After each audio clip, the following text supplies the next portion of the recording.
اور یہ روزے اللہ نے کیوں رکھے، اس کا مقصد کیا ہے؟ ایک تو مقصد وہ ہے، اس کے بارے میں ہم بات کریں گے کہ وہ تقوی پر ابھی بات نہیں ہوئی۔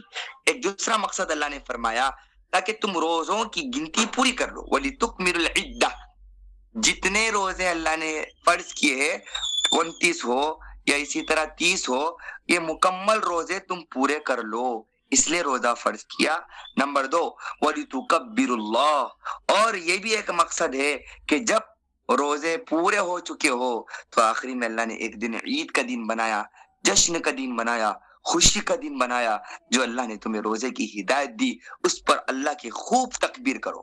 لِتُكَبِّرُوا اللَّهَ، لِتُكَبِّرُوا اللَّهَ، یعنی اللہ اکبر، اللہ اکبر، لا الہ الا اللہ، اللہ اکبر، اللہ اکبر وللہ الحمد۔ کب پڑھتے ہیں ہم؟ کہ جب 29-30 روزے ہو جاتے ہیں، عید کا دن ہوتا ہے، خوشی کا دن ہوتا ہے، سب مصافحہ معانقہ کرتے ہیں، گلے ملاتے ہیں، ایک بڑا خوشی کا دن ہوتا ہے، ہر غریب کے گھر میں خوشی، ہر ایک کے گھر میں خوشی ہوتی ہے۔ کیا، کس چیز کی؟ یہ اللہ کی طرف سے گفٹ ہے۔ تو پہلے اللہ نے ایک 30 دن 29 دن پیاسا رکھ کر، بھوکا رکھ کر ایک دن ایسا بنایا کہ جس دن روزہ رکھنا حرام ہے۔ ہاں، یہ ایک بھی مسئلہ یاد رکھ لیجئے، اگر کوئی عید کے دن روزہ رکھتا ہے تو اس کو ثواب نہیں، گناہ ملے گا۔ یہ اللہ کی مہمان نوازی کا دن ہے، اللہ نے خود اپنی طرف سے مہمان۔ آپ تھوڑی سی ایک مثال دیتا ہوں۔ آپ نے ایک دعوت رکھی اپنے گھر کے اندر اور آپ نے پورے مہمانوں کے واسطے کھانے کا انتظام کیا، 30 لوگوں کی دعوت کی، 30 کے 30 لوگ آپ کے گھر آئے اور آپ نے 30 لوگوں کا کھانا پکایا، وہ 30 لوگ آ کر آپ کے گھر میں کہتے ہیں کہ ہم روزے سے ہیں، بتائیے آپ کو غصہ نہیں آئے گا؟ کیا آپ خوش ہوں گے؟ نہیں۔ تو ٹھیک اسی طرح اللہ فرماتے ہیں روزے اس لیے آئے ہیں تاکہ تم 29 یا 30 روزے رکھ کر کے پورے کر کے اس کے بعد آخر میں اللہ کی خوب تکبیر بیان کرو، اور تاکہ تم اللہ کا شکریہ ادا کرو، لعلکم تشکرون، شکر گزار بن جاؤ، نہ شکری نہ کرو، شکر گزار بن جاؤ۔ شکر گزار کا مطلب یہ ہے اللہ نے توفیق عطا فرمائی، خوب اللہ کی تسبیح کرے، خوب اللہ کی تکبیر کرے کہ روزہ ہم رکھ رہے ہیں، اللہ تعالیٰ کا کوئی فائدہ نہیں ہے، خود ہمارا فائدہ ہے، ہماری زندگی کے اندر تبدیلی، جو گناہ ہوتے تھے رمضان سے پہلے وہ گناہ کے اندر کمی آ جاتی ہے، جو نماز میں کوتاہی ہوتی تھی وہ نمازوں کے اندر، اور تھوڑے مال میں اللہ خوب برکت دیتا ہے رمضان کے اندر۔ وَإِذَا سَأَلَكَ عِبَادِي عَنِّي فَإِنِّي قَرِيبٌ، اس کے بعد اللہ تعالیٰ نے فوراً دعا کا تذکرہ، کیونکہ رمضان ایک ایسا مہینہ ہے برکتوں والا، عظمتوں والا، عبادتوں والا، اتنی نورانیت ہوتی ہے، بس دعا کو خوب دل چاہتا ہے۔ اللہ تعالیٰ فرماتے ہیں اے میرے پیغمبر، جب میرے بندے میرے بارے میں پوچھے نا تو تم کہہ دو میں ان کے بہت قریب ہوں، فإنی قریب، میں قریب ہوں، اجیب دعوت الداعی اذا دعانی۔ اگر کوئی پوچھے کہ اللہ کہاں ہے، اگر ہم اللہ سے دعا کریں تو کیا اللہ میری دعا سنتا ہے؟ ہاں، ہم خود اپنی دل کی دھڑکن اتنا نہیں سن سکتے ہیں جتنا اللہ سنتا ہے۔ اللہ شہرک کے قریب ہے، وہ کہتا ہے اجیب دعوت الداعی اذا دعانی، جب کوئی دعا کرنے والا دعا کرتا ہے تو میں ضرور اس کی دعا قبول کرتا ہوں، لیکن یاد رکھنا حرام کھا کر دعا نہ کرنا، حرام پہن کر دعا نہ کرنا، حرام کاروبار کر کے دعا نہ کرنا، اور کسی کا حق لے کر کے دعا نہ کرنا۔ فَلْيَسْتَجِيبُوا لِي وَلْيُؤْمِنُوا بِي لَعَلَّهُمْ يَرْشُدُونَ۔ 2 شرط ہے، اگر تم یہ چاہتے ہو کہ تم جو دعا کر رہے ہو وہ دعا قبول ہو جائے تو 2 چیزیں کرنا پڑے گا۔ نمبر 1 ایمان، الحمدللہ اللہ نے ہمیں ایمان کی دولت سے نوازا، ہم لا الہ الا اللہ محمد رسول اللہ کلمہ پڑھنے والے ہیں، اللہ نے ہمیں مسلمان گھرانے میں پیدا کیا، یہ اللہ کا بڑا کرم ہے۔ نمبر 2 فَلْيَسْتَجِيبُوا لِي، میری بات دل سے قبول کرے، ہاں میری بات دل سے قبول کرے۔ دل سے قبول کرنے کا مطلب کیا ہے؟ اب دیکھیے، اگر کوئی شخص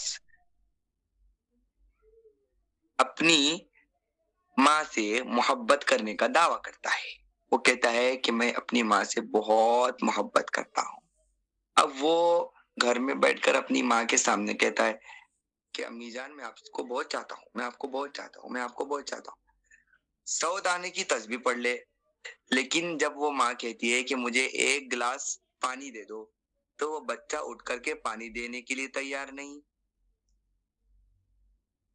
اور جب ماں کہے، والدہ کا حکم ہو، امی جان کا کہ مجھے فلان چیز ہونا ہے، وہ لانے کے لیے تیار نہیں. وہ کہہ رہے ہیں کہ میرے پیر درد ہو رہے ہیں، پیر دباؤ، وہ دبانے کے لیے تیار نہیں. تو معلوم یہ ہوا کہ اس نے اپنی ماں کو ماں تو جانا لیکن دل سے نہیں مانا. اگر وہ اپنی ماں کو دل سے محبت کرتا اس سے، تو وہ بولنے سے پہلے ہی ان کی پوری آرزو پوری کرتا. اب ہم خود اپنے بارے میں سوچے، میں اللہ کو دل سے مانتا ہوں یا صرف اوپر اوپر سے مانتا ہوں. ایک کڑوی حقیقت ہے مسلمانوں کی کہ ہم صرف نام کے مسلمان رہ گئے. ہمارے اندر جو اسلام کا مزاج ہونا تھا وہ ابھی پیدا نہیں ہوا. اگر ایک مسلمان سچا مسلمان بن جائے نا تو انشاءاللہ ملک کے حالات بدل سکتے ہیں، خاندان کا رویہ بدل سکتا ہے، ہمارے آرزویں ارادے سب.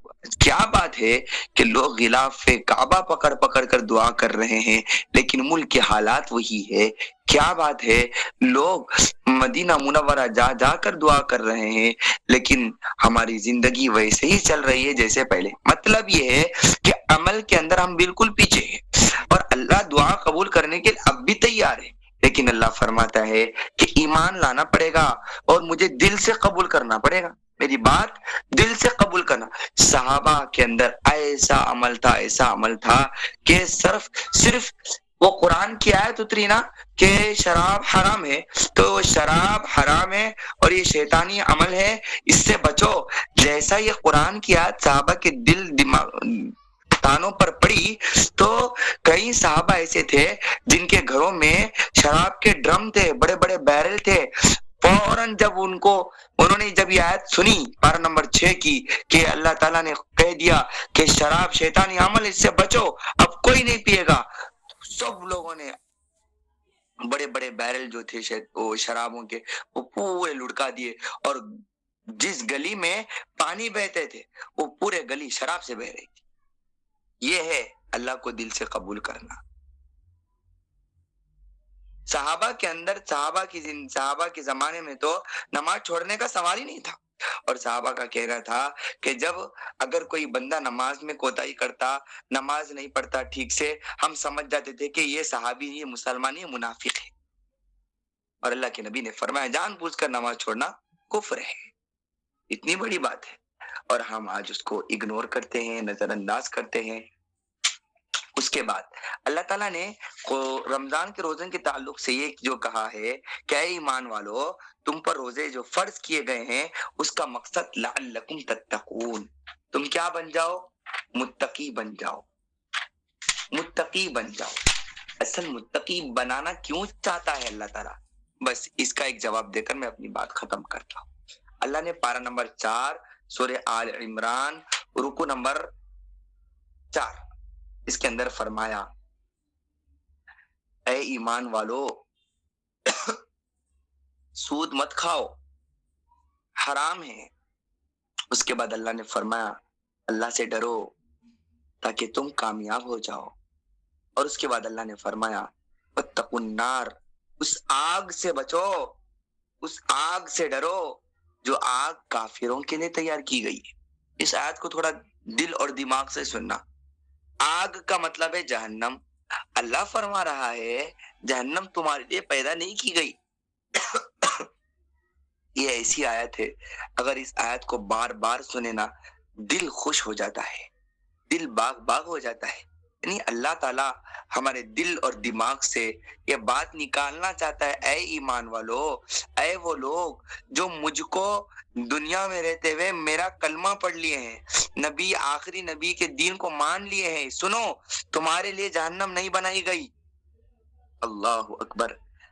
جو اللہ جہنم بنانے والا، جہنم پیدا کرنے والا، وہ خود اس کا ریزن بتا رہا ہے یہ جہنم تمہارے لیے نہیں ہے، یہ تمہاری جگہ نہیں ہے. لیکن اللہ کہتا ہے صرف نام کے مسلمان نہ رہو، وَأَطِيعُوا اللَّهَ وَالرَّسُولَ لَعَلَّكُمْ تُرْحَمُونَ. تم بچنا چاہتے ہو نا جہنم سے، میں تمہیں بچانے کے لیے تیار ہوں. بس مختصر سی زندگی، 40 سال 50 سال، یہ مختصر سی زندگی میں اللہ کی مان کر چلو، رسول اللہ کی مان کر چلو، تم پر رحمت نازل ہوگی، تم پر رحم کیا جائے گا، تمہیں جہنم میں نہیں ڈالا جائے گا۔ اب اللہ کی رسول اللہ کی مان کر چلنے کا مطلب ایک ایک چیز سیکھنے کی ضرورت ہے۔ ہمیں سے کتنے لوگ ایسے جن کو اسلام ہی نہیں معلوم، اسلام کے ارکان نہیں معلوم، نماز معلوم ہے لیکن نماز کے بعد ہمارے نماز کے مسائل نہیں معلوم، کن چیزوں سے نماز ٹوٹ جاتی وہ نہیں معلوم، روزہ خالی نام معلوم ہے، روزے کے مسائل نہیں معلوم، حج نام معلوم ہے، حج کے جبکہ بڑی بڑی ڈگریاں ہم نے حاصل کر لی، اچھے اچھے بڑے بڑے ایگزام ہم نے لکھ لیے، لیکن ایک ضروری علم جو تھا وہ نہیں سیکھا۔ سیکھیں گے تو اطاعت زندگی میں آئے گی۔ اللہ فرما رہے وَأَطِيعُوا اللَّهَ وَالرَّسُولَ، اللہ اور رسول اللہ کی مان کر چلو، تمہیں جہنم میں نہیں ڈالا جائے گا۔ وَسَارِعُوا إِلَى مَغْفِرَةٍ مِّن رَّبِّكُمْ وَجَنَّةٍ عَرْضُهَا السَّمَاوَاتُ وَالْأَرْضُ أُعِدَّتْ لِلْمُتَّقِينَ۔ بات کہاں سے شروع ہوئی تھی کہ اللہ متقی کیوں بنانا چاہ رہا ہے؟ اللہ نے کیوں کہا کہ روزے فرض کیے گئے ہیں؟ اس لیے کہ تم متقی بن جاؤ۔ آخر متقی بنا کر اللہ کیا کرنا چاہتا ہے؟ اللہ فرما رہا ہے اے میرے بندو دوڑو مغفرت کی طرف، من ربکم، اپنے رب کی طرف سے بخشش کا اعلان ہے، معاف کرنے کے لیے تیار ہوں، آ جاؤ۔ دھیرے دھیرے آؤ گے اللہ بھاگ کر آئے گا، ایک بارش آؤ گے اللہ ایک ہاتھ آگے آئے گا، ایک ہاتھ آگے اللہ ایک قدم آگے آئے گا، اور تم چل کر آؤ گے اللہ دوڑ کر آئے گا۔ اللہ معاف کرنے کے لیے تیار ہے، تم معافی مانگ کر تو دیکھو۔ وَسَارِعُوا إِلَى مَغْفِرَةٍ مِّن رَّبِّكُمْ، اپنے رب کی طرف سے مغفرت کی طرف دوڑو دوڑو دوڑو۔ وَجَنَّةٍ، اچھا کیسے دوڑنا ہے؟ کیا ہم رننگ کریں گے؟ جس طرح لوگ صبح صبح رننگ کرتے ہیں یا کسی میدان میں گراؤنڈ میں جا کر بھاگتے ہیں، آپ بھاگیں گے؟ بھاگنا نہیں ہے، مطلب یہ ہے جو بھی نیکی کا سیزن آ جاتا ہے نیکی کے اندر خوب آگے بڑھو، خوب آگے۔ اب رمضان آ رہا ہے، اب ایک کمپٹیشن ہونا چاہیے کہ میں زیادہ سے زیادہ قرآن پڑھوں، میں زیادہ سے زیادہ نماز پڑھوں، میں زیادہ سے زیادہ غریبوں کو فطرہ اور صدقہ دوں۔ یہ کمپٹیشن آج کس میں رہ گیا؟ میرا بھائی ایک دکان کھولتا ہے تو میں 2 دکان کھولوں گا، وہ مہینے میں اتنا کماتا ہے میں اس سے زیادہ کماؤں گا، اس نے 1 پلاٹ لے تو میں 2 پلاٹ لوں گا، اس کی اتنے لاکھ کی شادی ہوئی تو میری اس سے زیادہ لاکھ کی شادی ہو۔ یہ ہے اللہ اکبر، جس کے پیچھے تو حساب و کتاب ہے، ایک لمبا حساب۔ اسی لیے کہتے ہیں حدیث میں آیا ہے کہ قیامت کے دن جب حساب و کتاب ہوگا تو جو غریب ہوں گے نا وہ سب سے پہلے جنت میں چلے جائیں گے، اور جو 2 لاکھ کی، 2 کروڑ کی، 3 لاکھ کی، 4 لاکھ کی، 10 لاکھ کی، 5 لاکھ کی شادیوں میں، کاروباروں میں، اس کی ڈیلنگ، یہ بڑی ڈیلنگ، وہاں یہ وہ سب ہو رہا ہے، نمازیں چھوٹ رہی، روزے چھوٹ رہے، وہ حساب و کتاب کی لائن میں کھڑے رہیں گے کل قیامت کے دن۔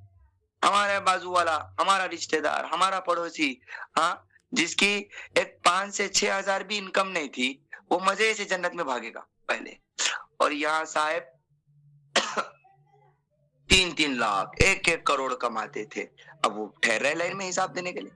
لیکن یہ ہر ایک نہیں، جو لوگ کما کر کے اللہ کے راستے میں لٹاتے تھے وہ بھی پہلے جائیں گے، لیکن جو کما کر کے اپنے اوپر خرچ، اپنی بیویوں پر، اپنے بچوں پر، اپنے گھروں پر، اپنی پراپرٹی جمع کرنے میں، وہ کرنے میں سالوں سال کی زکوٰۃ پینڈنگ میں ہے، فکر نہیں ہو رہی ہے، اتنا سونا جمع ہو گیا کبھی فکر نہیں ہوئی کہ میں زکوٰۃ نکالوں، 10 تولے، 20 تولے سالوں سال سے رکھے ہوئے، بس بہانہ کیا کہ ہمارے پاس انکم نہیں ہے، ہمارے گھر والے ہمیں پیسے نہیں دیتے اس لیے ہم زکوٰۃ نہیں۔ اللہ نے کہاں لکھا ہے کہ اگر کوئی دے تو ہی زکوٰۃ ادا کر؟ نہیں، اگر صورت نہیں بنتی تو وہ سونا جتنا بیچ سکتے ہیں اتنا بیچ کر کے سالوں کی زکوٰۃ ادا کر کے اس دنیا سے جانا اچھا ہے۔ کیا کریں گے 10 تولے 20 تولے رکھ کر کے؟ جانا تو خالی ہاتھ ہے۔ ماں کی پیٹ سے آیا تھا بغیر سونے کے، قبر کی گود میں جائے گا تو بغیر سونے کے۔ ہاں تو اللہ فرما رہے یہ مغفرت ہے، رمضان آیا ہے، اپنی مغفرت کرانا چاہتے ہیں تو کراؤ۔ اللہ کے نبی صلی اللہ علیہ وسلم نے حضرت جبرائیل علیہ السلام کی بددعا پر آمین کہا۔ حضرت جبرائیل نے فرمایا ہلاک و برباد ہو جائے وہ شخص جس کو رمضان مل گیا لیکن وہ اللہ تعالیٰ سے اپنی مغفرت نہیں کرا۔ وہی بے حسی کی زندگی، وہی غفلت، جس طرح 11 مہینے بغیر نماز کے سیریلوں، ٹی ویوں، فلموں، گانا، ناچ گانا، یہاں ادھر ادھر، بغیر روزے کے، بغیر نمازوں کے، بغیر فرض نمازوں کے، ہاں 11 مہینے بھی قرآن کی تفسیر نہیں سنے، رمضان کے مہینے میں بھی قرآن کی تفسیر نہیں، اس سے بڑی غفلت کیا ہو سکتی ہے؟ تو اس غفلت کو دور کرنا ہے۔ اللہ فرماتے وسارعوا الی مغفرہ، دوڑو مغفرت کی طرف۔ صحابہ کے اندر ایک کمپٹیشن ہوتا تھا، میری بخشش ہو جائے، اللہ تعالیٰ مجھے معاف کر دے، وجنت، اللہ فرماتے جنت کی طرف دوڑو، دنیا کی طرف نہیں، جنت کی طرف۔ اچھا اللہ جنت کیسی ہے؟ ارضها السماوات والارض، یہ آسمان نظر آ رہا ہے، کبھی دن میں باہر نکل کر تھوڑا سا ٹائم نکالے، ہم پکنک کے لیے ٹائم نکالتے ہیں، فنکشن کے لیے ٹائم نکالتے ہیں، فلاں چیز ہزاروں بہانے ہیں، ہم فنکشنوں میں جانے کے لیے ٹائم، کبھی 1 منٹ گھر میں انگن میں ٹھہر کر کے آسمان کو دیکھنا، پورے آسمان میں غور کرنا، اور زمین کے بارے میں غور کرنا، زمین کتنی چوڑی ہوگی، آسمان کتنا چوڑا ہوگا۔ اللہ فرماتا ہے یہ جتنی آسمان اور زمین چوڑی ہے نا، اتنی چوڑی اللہ نے جنت بنائی ہے۔ کیا 100 گز کا پلاٹ مل گیا، ختم، او تعریف پہ تعریف۔ ارے اللہ تو کہہ رہا ہے 100 گز کی جنت نہیں، 1 ایکڑ کی نہیں، یہ جتنی زمین ہے اتنی پوری زمین کے برابر اللہ نے ایک جنت بنائی، اس جنت کی طرف دوڑنا ہے۔ اچھا ابھی میں نے کہا تھا جہنم اللہ نے ہمارے لیے نہیں بنایا، کس کے لیے؟ اعدت للکافرین، کافروں کے لیے بنایا۔ تو جنت کس کے لیے بنایا؟ اعدت للمتقین، متقی کے لیے بنایا۔ اب یہ سوال کا جواب، قرآن کی آیت جب ہماری یہ کلاس شروع ہوئی تھی اس وقت یہی بات ہوئی تھی کہ اللہ تعالیٰ نے روزے فرض کیے ہیں تاکہ اللہ فرماتے تاکہ تم متقی بنو۔ اللہ متقی کیوں بنانا چاہتا ہے؟ اسی لیے کہ اللہ تعالیٰ چاہتا ہے کہ ہم جنتی بن جائیں۔ اعدت للمتقین، یہ جنت تمہارے لیے بنائی گئی، تمہارے لیے بنائی گئی۔ اب جنت حاصل کرنا ہے تو تقوی اختیار کرنا پڑتا، اب تقوی حاصل کرنا ہے روزے رکھنا پڑتا۔ اب ہمارے ہاتھ میں فیصلہ ہے، روزے رکھنا چاہتے ہیں، متقی بننا چاہتے ہیں اور جنت حاصل کرنا چاہتے ہیں، یا روزہ نہیں رکھنا چاہتے ہیں تو متقی نہیں بنیں گے، متقی نہیں بنیں گے تو جنت نہیں ملے گی۔ اچھا مول صاحب کو یہ اشارہ دیجئے، متقی بنے تو کیسا معلوم ہونا کہ ہم متقی بنے نہیں بنے؟ ایک آیت کا ترجمہ سنیے، اسی پر ہم اپنی بات ختم کرتے ہیں۔ الذین ينفقون فی السراء والضراء، متقی وہ لوگ ہوتے ہیں جو ہر حال میں خرچ کرتے ہیں، ایسا نہیں ابھی ذرا ٹائٹ چل رہا مسئلہ، ہاتھ ٹائٹ ہے اس لیے میں نہیں دے سکتا، جب لوز ہو گیا، اچھا ہو گیا، اچھے حالات آ گئے، اس وقت بھی یہ یاد نہیں کر رہا غریبوں کو، نہیں۔ مومن بندہ وہ ہے، متقی وہ ہے، ہر حال میں اس کے پاس چاہے ہزاروں کروڑوں روپے نہ ہو، 10 روپے ہو، تب بھی سوچتا ہے کہ اس میں سے کسی نہ کسی کو دینا، دل بول کوئی غریب دکھا فوراً میں اسی میں سے کچھ دے دوں۔ اپنے گھر والوں کے لیے لایا تھا 1000 روپے، فوراً اسی میں سے ایک 200 روپے 100 روپے اگر خرچ کرتا ہے تو کیا کم ہو جاتا؟ ایک سمندر میں سے قطرہ نکلنے کے برابر ہے، اور شاید اسی 100 روپے کے خرچ کرنے کی برکت سے وہ 900 میں برکت آ جائے۔ تو اللہ فرماتے ہیں ينفقون فی السراء والضراء، خوشحالی میں بھی اور بدحالی میں، دونوں حال میں اللہ کے راستے میں خوب خرچ کرتا ہے۔ اگر آپ کا دل اور دماغ بن گیا ہے، آپ کے دماغ میں بار بار آتا ہے کہ میں اپنی انکم میں سے کچھ کسی کو دوں، کسی پر خرچ کروں، تو یاد رکھ لیجیے آپ متقی بن گئے ہیں، متقی کی ایک نشانی آپ کے اندر پیدا ہو گئی ہے۔ والکاظمین الغیظ، غصے کو پی جانا، غصے کو پی جانا۔ غصہ ایسا ہے جو شیطان عام طور پہ غصے کے اندر انسان سے وہ کام کرا دیتا ہے کہ جس سے اللہ اور رسول ناراض ہو جاتا ہے۔ غصے کو اگر ہمارے اندر یہ مزاج پیدا ہو گیا کہ غصہ جیسا آیا فوراً ہم اس کو مٹا دیتے، اس کو بھول جاتے ہیں۔ حدیث شریف میں آتا ہے، اللہ کے نبی صلی اللہ علیہ وسلم دعا بھی سکھائی ہے کہ جب غصہ آئے تو اعوذ باللہ من الشیطان الرجیم پڑھے، کھڑے ہو تو بیٹھ جائے، بیٹھے تو سو جائے۔ یعنی اسلام چاہتا ہے کہ غصہ آنن فان ختم ہو جائے۔ اگر ہمارا مزاج بن گیا ہے، آپ کا، میرا، میں بھی، آپ اور ہم سب برابر ہے، ہم سب عمل کے محتاج ہے، اگر ہمارے اندر یہ مزاج پیدا ہوا کہ غصہ جیسا آیا ہم فوراً اس کو پی جاتے ہیں، اس کو ختم کر دیتے ہیں، وہی قصہ ختم کر دیتے، سمجھ لے کہ ہمارے اندر تقویٰ کی ایک علامت پیدا۔ اللہ ہم سب کو عمل کے۔ نمبر 3، والعافین عن الناس، کئی لوگوں سے ہمارے الجھنے ہیں، کئی لوگ رشتہ دار ہو یا دوست ہو یا پڑوسی ہو یا ہمارے جو بھی ہو، ان بن ہوتی ہے، کو معاف کر دے، معاف کر دے۔ اگر یہ ہمارا مزاج پیدا ہو گیا تو یاد رکھ لیجئے کہ ہمارے اندر تقویٰ کی علامت پیدا ہوئی۔ اس کے بعد روزہ رکھیں گے تو انشاءاللہ اتنا فائدہ ہوگا، اتنا فائدہ ہوگا، اللہ تعالیٰ ہم سب کو عمل کی توفیق عطا فرمائے. اللہ تعالیٰ اس رمضان کو بہترین رمضان بنائے. یہ رمضان اللہ تعالیٰ ہماری زندگی کا بہترین رمضان بنا دے. یہ رمضان جانے کے بعد ہم سے کوئی گناہ نہ ہو. اور جس طرح رمضان میں ہم ایک عبادتوں والی زندگی گزارتے ہیں، گناہوں سے بچنے والی زندگی گزارتے ہیں، اللہ کرے رمضان کے بعد 11 مہینے بھی ہم نماز والی زندگی گزارے، روزے والی زندگی، اور اسی طرح تقوی طہارت والی زندگی. دیکھیے نا، رمضان میں سخت سے سخت دھوپ ہوتی ہے، اتنی خطرناک دھوپ ہوتی ہے، حلق میں خوب ایک پیاس لگ جاتی ہے، اور شدت کی پیاس لگتی ہے. سامنے ٹھنڈا پانی ہے، فریج بھی ہے، کوئی دیکھنے والا بھی نہیں ہے. ہم لے کر کے تھوڑا اگر پانی ڈالے تو کسی کو پتہ ہی نہیں چلتا، لیکن حلق سے نیچے ایک گھٹ پانی ڈالنے کے لیے تیار نہیں ہوتے.